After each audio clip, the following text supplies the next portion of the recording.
जय मसीह की दोस्तों, प्रेज द लॉर्ड। प्रभु यीशु मसीह के मधुर और मीठे नाम में मैं एक बार फिर से आप सबका हार्दिक स्वागत करता हूं, अभिनंदन करता हूं। दोस्तों, आप जरूर कभी न कभी किसी से सुने होंगे या हो सकता है कभी आप बोले भी हो। आप किसी मसीही को भीख मांगते हुए नहीं देखा होगा। दोस्तों, आपने सुना भी सही है और बोला भी सही है, क्योंकि प्रभु के लोग कभी किसी के आगे हाथ नहीं फैलाते भीख मांगने के लिए। भजन 37 पद 25 में पढ़ते हैं, दाऊद कहते हैं कि मैं जवान था, अब बूढ़ा हो गया हूं, लेकिन मैंने अभी तक कभी किसी धर्मी को त्यागा हुआ नहीं देखा और ना ही उसके वंश को भीख मांगते हुए। परंतु दोस्तों, मुझे बहुत ही दुख के साथ कहना पड़ रहा है कि आज बहुत सारे मसीही लोग भी भीख मांगना शुरू कर दिए।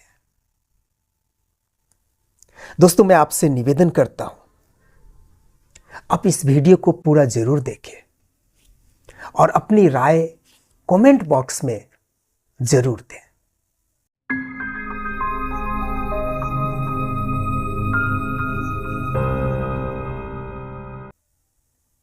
प्रिय भाइयों और बहनों, आज बहुत सारे मसीही पास्टर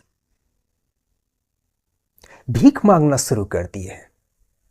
बस उनका तरीका और स्थान बदल गया है। स्थान सोशल मीडिया और तरीका कटोरा के जगह बहुत सारे बैंक अकाउंट नंबर।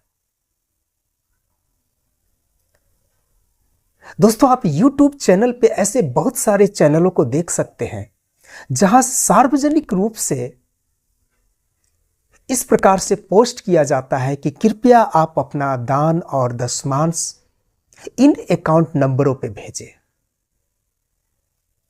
और ढेर सारा अकाउंट नंबर होता है उसमें, bank account number, Paytm number, Google number, phone पे नंबर। YouTube स्टोरी में भी आप देख सकते हैं दोस्तों कि कृपया आप अपना दान और दशमांश इन अकाउंट नंबरों पे भेजें। फेसबुक पेज पे देख सकते हैं, इंस्टाग्राम और ट्विटर पे देख सकते हैं, वेबसाइट पे तो दोस्तों भरा पड़ा है। और वेबसाइट पे तो कुछ कैटेगरी भी है, 1000, 2000, 3000, 4000, 5000। हर एक के लिए कुछ ना कुछ गिफ्ट का लालच भी वहां पे दिया गया है कि 1000 दशमांश भेजने वाले को ये गिफ्ट भेजा जाएगा, 2000 भेजने वाले को ये गिफ्ट भेजा जाएगा और 5000 भेजने वाले को बर्थडे विश किया जाएगा। इस प्रकार से दोस्तों आप सोशल मीडिया पे बहुत सारे पास्टरों को देख सकते हैं भीख मांगते हुए। कई लोग दोस्तों कह सकते हैं कि ये भीख मांगना नहीं है। ऐसे भाइयों और बहनों से मैं बताना चाहूंगा कि प्रभु का वचन दान और दशमांश के विषय में क्या कहते हैं। आइए हम लोग प्रभु के वचन में देखें। मलाकी अध्याय 3 पद 8 से 10 पद। क्या मनुष्य परमेश्वर को लूट सकता है? फिर भी तुम मुझे लूटते हो। परंतु तुम पूछते हो, हम किस बात में तुझे लूटा है? दशमांश और भेंटों में तुम पर भारी शाप पड़ा है, क्योंकि तुम मुझे लूटते हो, वरन सारी जाति ऐसा करती है। सेनाओं के यहोवा का यह वचन है, सारे दशमांश भंडार में ले आओ कि मेरे भवन में भोजन वस्तु रहे, और ऐसा करके मुझे परखो कि मैं तुम्हारे लिए आकाश के झरोखे खोलकर तुम्हारे ऊपर अपरंपार आशीष की वर्षा करता हूं कि नहीं। दोस्तों, यहां पे हम दो मुख्य बातों को पढ़ते हैं। पहला, दशमांश के विषय में परमेश्वर की आज्ञा, और दूसरा इस आज्ञा के साथ परमेश्वर की प्रतिज्ञा। दोस्तों, प्रभु परमेश्वर हमारे धन, हमारी दौलत, हमारे रुपया पैसा के लालची नहीं है। यहां पर हम परमेश्वर की एक आज्ञा को पढ़ते हैं, दान और दशमांश के विषय में, जो प्रत्येक विश्वासी भाई बहनों के लिए है। प्रत्येक विश्वासी भाई बहनों के लिए परमेश्वर की आज्ञा है कि दशमांश निकाल करके प्रभु के भवन में जमा करें। प्रत्येक विश्वासी भाई बहनों के लिए, ताकि परमेश्वर के भवन में भोजन वस्तु की कभी कमी नहीं रहे। यदि कोई भूखा प्यासा प्रभु के द्वार पे आए तो पेट भर के भोजन करके जाए। कोई जरूरतमंद यदि प्रभु के भवन पे आते हैं तो उनकी जरूरत पूरी हो, कंगालों और गरीबों की सहायता किया जा सके। इसलिए प्रभु की यह आज्ञा है कि सारे दशमांश मेरे भंडार में जमा करो। और दूसरी, प्रभु इस आज्ञा के साथ साथ दोस्तों एक प्रतिज्ञा भी किए हैं कि ऐसा करके मुझे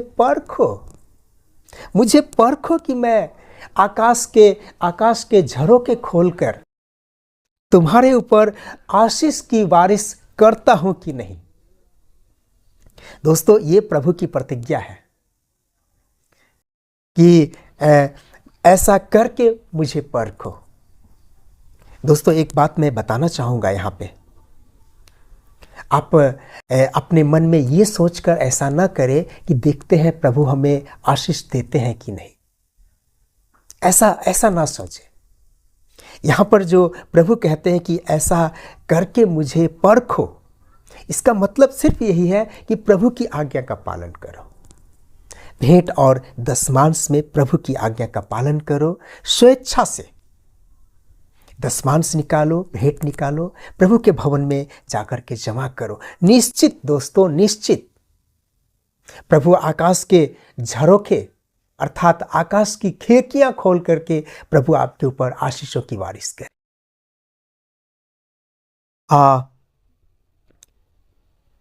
एक और बात दोस्तों मैं बताना चाहूंगा कि दान और दशमांश के विषय में कलीसिया में शिक्षा देना बहुत जरूरी है। प्रत्येक सेवकों का कर्तव्य है कि दान और दशमांश के विषय में कलीसिया में अच्छी तरह से शिक्षा दे, अच्छी तरह से बताए कि प्रभु का वचन दान और दशमांश के विषय में क्या कहते हैं। एक एक भाई बहनों को सिखाएं। कलीसिया में कई प्रकार के भाई बहन हो सकते हैं। कोई किसान हो सकता है, कोई नौकरी करने वाला हो सकता है, कोई व्यापारी हो सकता है, हाउसवाइफ हो सकती है। कई प्रकार के लोग कलीसिया में हो सकते हैं और उन सबको दोस्तों सिखाना है कि दान और दशमांश प्रभु की आज्ञा है। दशमांश निकालना प्रभु की आज्ञा है, दान निकालना प्रभु की आज्ञा है। यदि कोई कलीसिया में किसान है, खेतीबाड़ी करते हैं, तो उन्हें भी सिखाना है कि आप अब अपने खेतों में जो भी उपजाते हैं, धान हो, गेहूं हो, फल हो, सब्जी हो, जो कुछ भी हो, उसमें से 10वां हिस्सा निकाल करके प्रभु के भवन में जमा कीजिए, रख दीजिए, प्रभु के भवन में लाकर रख दीजिए। यदि कोई किसान हो तो नौकरी करने वाले भाई बहनों को सिखाइए कि एक महीना में आप जो भी कमाते हैं, जितना भी आपकी सैलरी है, तनख्वाह है, उसमें से 10वां हिस्सा निकाल करके दशमांश के रूप में प्रभु के भवन में जमा कीजिए।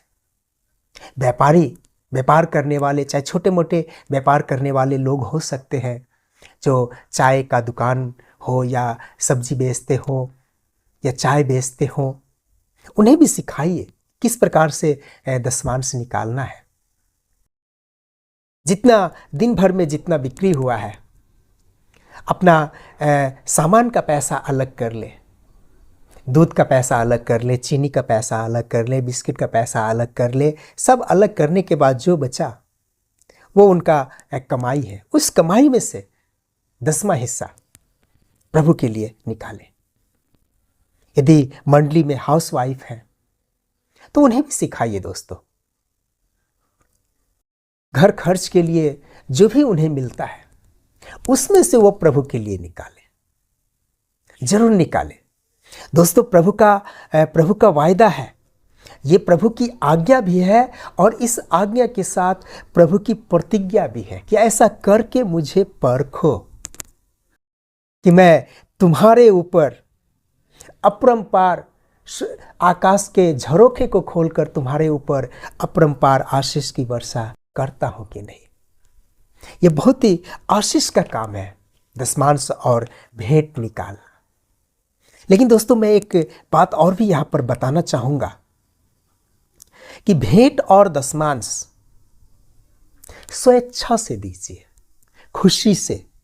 दूसरी कुरिन्थियों की पत्री अध्याय 8 पद 12 में हम पढ़ते हैं, क्योंकि यदि मन की तैयारी हो तो मनुष्य के पास जो कुछ है उसके अनुसार दान ग्रहण योग्य है।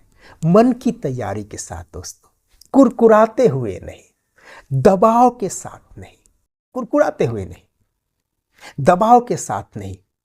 दूसरी कुरिन्थियों की पत्री अध्याय 9 पद 7 में भी पढ़ते हैं, प्रत्येक जन जैसा अपने मन में निश्चय किया है वैसा ही करे, न कुरकुरा कर और न दबाव से, क्योंकि परमेश्वर हर्ष से देने वालों से प्रेम करता है। हर्ष से देने वालों से, दबाव से नहीं, कुरकुरा करके नहीं, कुरकुरा करके नहीं दोस्तों, दबाव से भी नहीं।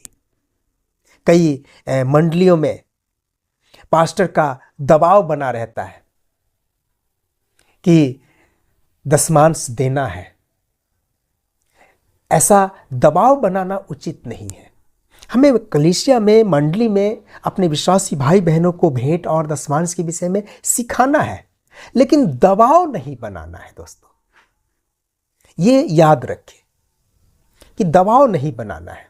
कभी किसी भाई के घर में कुछ समस्या उत्पन्न हो गया, भाई पास्टर जी के पास आकर के बता रहे हैं कि ऐसे ऐसे मेरी घर में समस्या उत्पन्न हो गया, और पास्टर साहब कह रहे हैं कि आपने इस महीने का दशमांश में कमी किया इसलिए ऐसी समस्या उत्पन्न हुआ। ऐसे डरा देते हैं।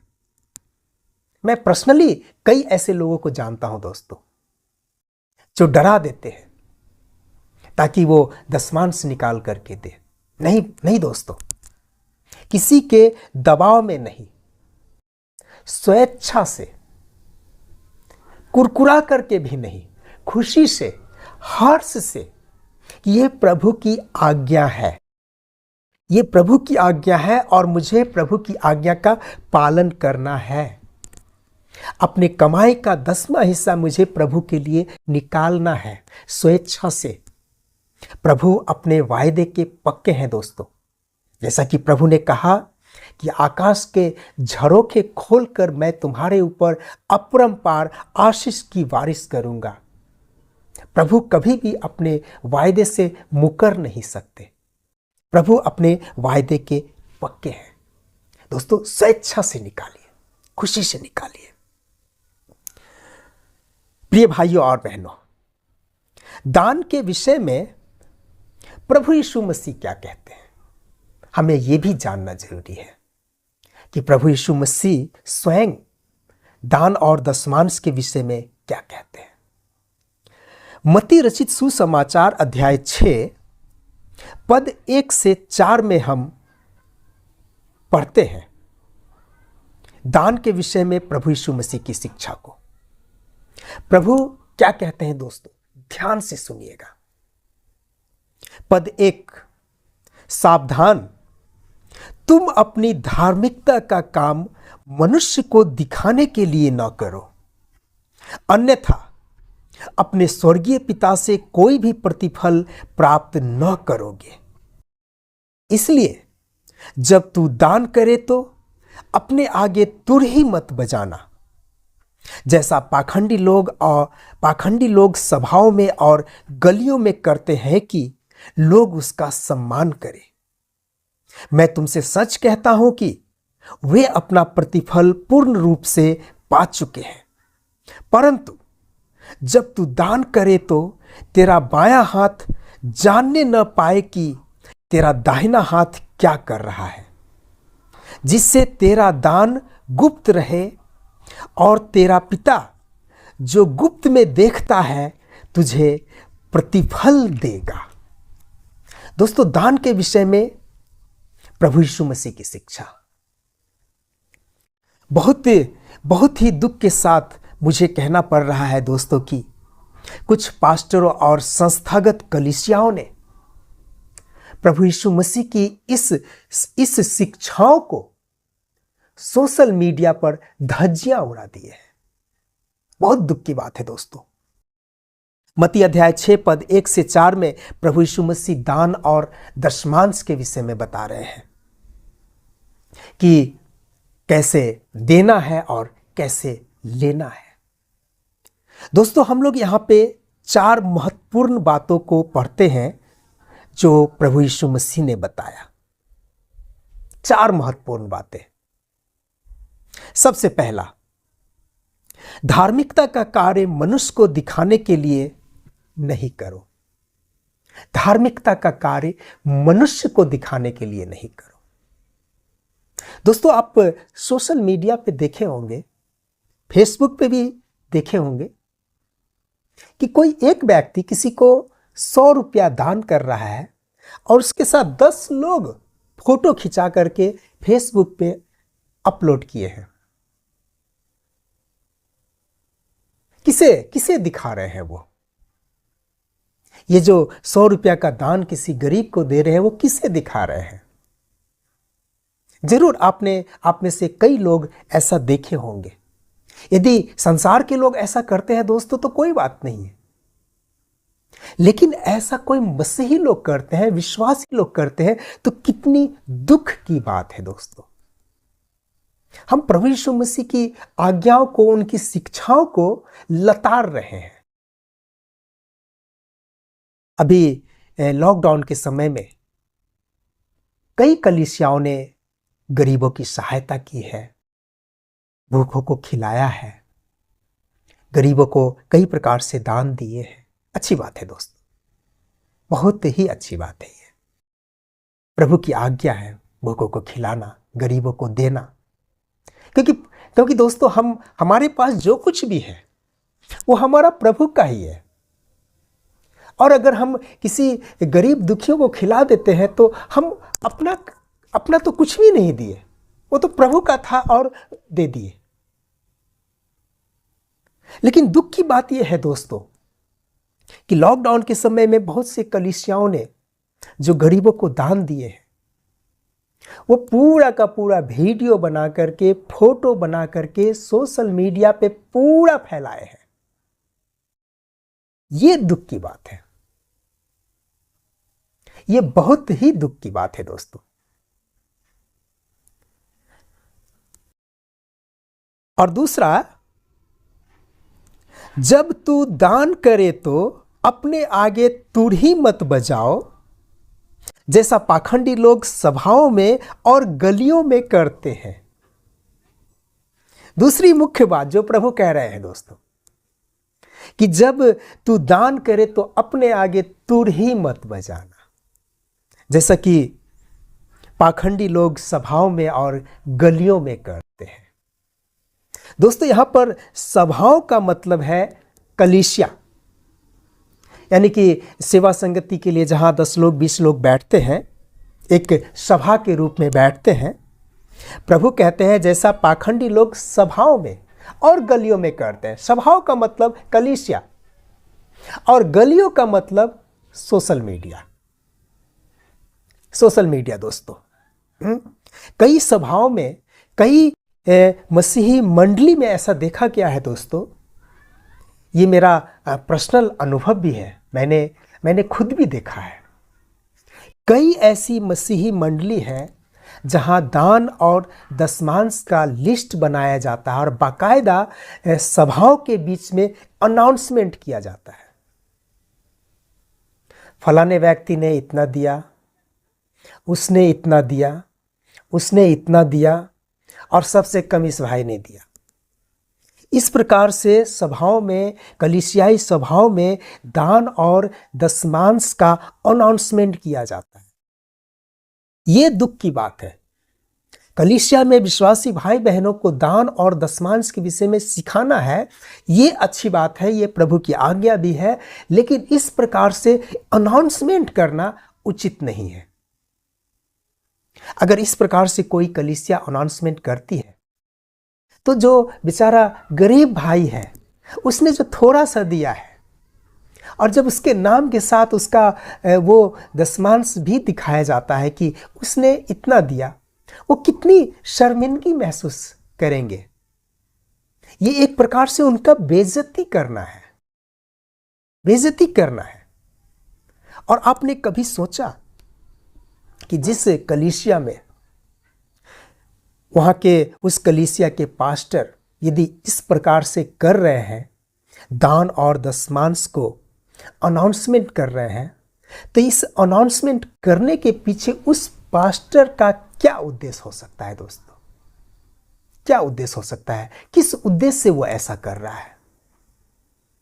दोस्तों, जहां तक मुझे लगता है कि जिस भी कलीसिया में वहां के पास्टर यदि दान और दशमांश को प्रत्येक महीना अनाउंस करते हैं, तो अनाउंस करने के पीछे उसके मन में शायद सिर्फ यही एक बात हो सकती है कि जिसने कम दिया है वो और ज़्यादा दे, उसे बेइज्जती करना, उसका बेइज्जती करना है। जिसने सबसे कम दशमांश दिए हैं उसका बेइज्जती करना है। ये एकदम उचित नहीं है दोस्तों, एकदम उचित नहीं है। प्रभु यीशु मसीह कहते हैं, जब तू दान करे तो अपने आगे तुर ही मत बजाना। और जो ज्यादा दिए होंगे वो तो खुशी से फूल गए कि मैंने सबसे ज्यादा दिया, सबसे ऊपर मेरा नाम है, प्रभु से मुझे बहुत आशीष मिलेगी। वो खुश हो गए। दोस्तों, बाइबल सबके पास है, आप उसे पढ़िए, सिर्फ पास्टर के कहे अनुसार मत चलिए। बाइबल पढ़िए कि प्रभु परमेश्वर क्या कहते हैं। कोई जरूरी नहीं कि पास्टर सब कुछ आपको सही सही ही बताए। और तीसरा दोस्तों, गुप्त दान। जब तू दान करे तो तेरा बायां हाथ जानने न पाए कि तेरा दाहिना हाथ क्या कर रहा है। प्रभु यीशु मसीह ने साफ साफ शब्दों में कहा कि जब तू दाहिने हाथ से दान कर रहा है तो तेरा बायां हाथ को भी पता नहीं चलना चाहिए कि तू क्या कर रहा है। दान इतना गुप्त होना चाहिए दोस्तों, ताकि गरीब लोग भी, गरीब विश्वासी भाई बहनी स्वेच्छा से दे, उसे शर्मिंदगी महसूस ना हो। यहूदी प्रथा के अनुसार एक दान कक्ष हुआ करता था पुराने समय में, जहां सभी लोग जाकर के दान जमा कर देते थे, रख देते थे। किसी को पता नहीं होता था कि कौन क्या दिया, कितना दिया। और फिर उस दान को कंगालों में बांटा जाता था उनकी आवश्यकता के अनुसार, लेकिन सार्वजनिक रूप से नहीं। जिन लोगों को दिया जाता था, जिन गरीब दुखियों को दिया जाता था, उन्हें भी सार्वजनिक रूप से नहीं दिया जाता था, उन्हें भी अकेले में ही दिया जाता था। लेकिन आज कुछ लोगों ने इन बातों का कोई मतलब नहीं है, अपनी मर्जी से करते हैं। प्रभु के वचन से कोई लेना देना नहीं, कोई लेना देना नहीं दोस्तों। इसलिए मैंने कहा कि कुछ पास्टरों ने भीख मांगना शुरू कर दिए हैं सोशल मीडिया पे। बस उनका स्थान और भीख मांगने का तरीका बदल गया है। स्थान सोशल मीडिया और तरीका ढेर सारा बैंक अकाउंट नंबर। इसलिए मैंने कहा, क्योंकि प्रभु का वचन इसकी आज्ञा नहीं देती। प्रभु का वचन दान और दशमांश के विषय में बड़े ही कड़ाई के साथ कहते हैं कि वो गुप्त में हो, वो गुप्त में हो। हमारा दान सिर्फ परमेश्वर देखे, और कोई नहीं देखे। जब तू दान करे तो तेरा बायां हाथ जानने न पाए कि तेरा दाहिना हाथ क्या कर रहा है। इतना गुप्त होना चाहिए। यदि हम बाएं हाथ से देंगे तो दाएं हाथ से देंगे तो क्या बाएं हाथ को पता नहीं चलेगा? लेकिन प्रभु कहते हैं कि पता न चले, इतना गुप्त होना चाहिए दान और दशमांश। और चौथी बात प्रतिफल के विषय में है।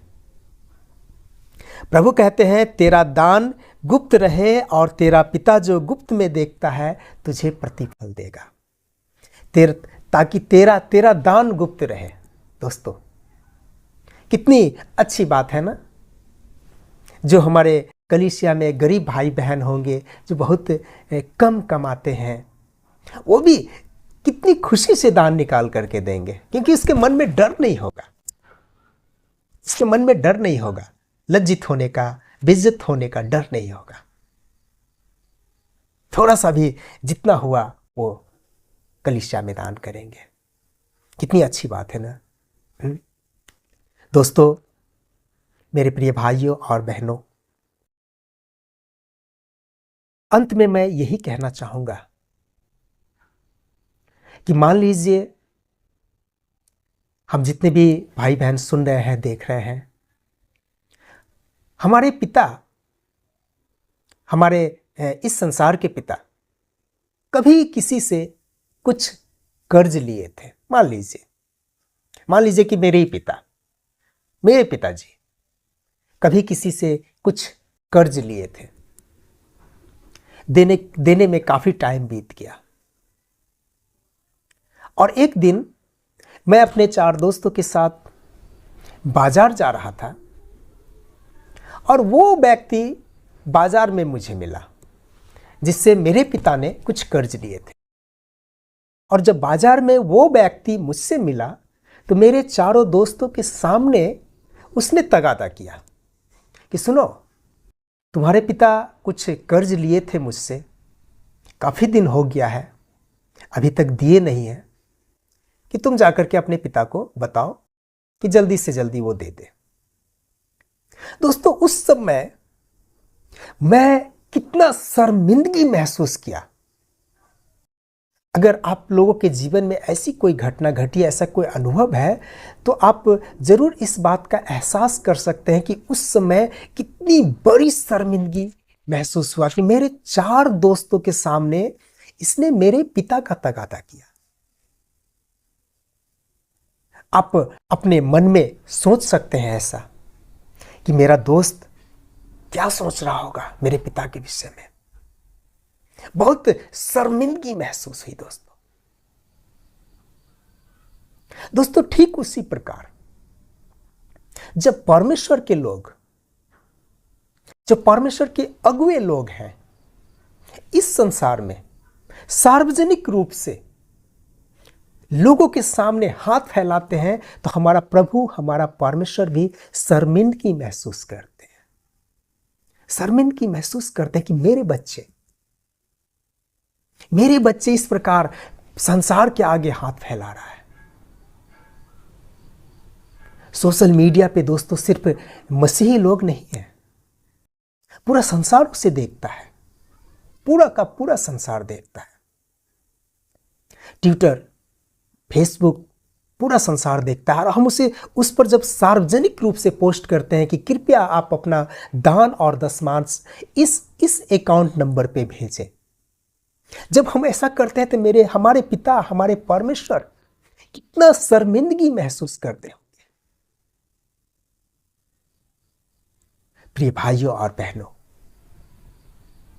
मैं निवेदन करता हूं, जो भी ऐसा कर रहे हैं सोशल मीडिया पे, कृपया ऐसा ना करें। इससे हमारा प्रभु, हमारा परमेश्वर का इस संसार में अपमान होता है। हम अपने जीवन से ऐसा कोई भी कार्य ना करें जिससे हमारा प्रभु, हमारा परमेश्वर अपमानित हो। ऐसा ना करें, मैं विनती करता हूं दोस्तों, निवेदन करता हूं।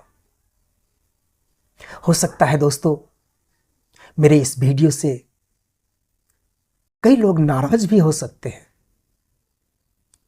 किसी का दिल दुखाने के लिए मैंने ये वीडियो नहीं बनाया, किसी का दिल दुखाना नहीं चाहता। बस परमेश्वर की वचन की सच्चाई, परमेश्वर की वचन की जो सच्चाई है उसे मैंने इस वीडियो के साथ रखा है। यदि किसी का दिल दुखा हो मेरे इस वीडियो से, मैं उसे क्षमा चाहता हूं। प्रिय भाइयों और बहनों, प्रभु सहायता करे, प्रभु मदद करे। यह जीवन उन्हीं का दिया हुआ है दोस्तों, और जब तक इस संसार में हम हैं, इस जीवन के हर एक पल, हर एक लम्हा, हर एक क्षण परमेश्वर की महिमा के लिए हो, परमेश्वर की नाम की बड़ाई के लिए हो, ना कि परमेश्वर के नाम को कलंकित कर। लेकिन जब हम इस प्रकार के कार्य को करते हैं तो परमेश्वर का नाम कलंकित होता है। ऐसा कभी ना, मेरा निवेदन है कि ऐसा कभी ना करें। प्रिय भाइयों और बहनों, प्रभु परमेश्वर हमें आशीष अनुग्रह प्रदान करे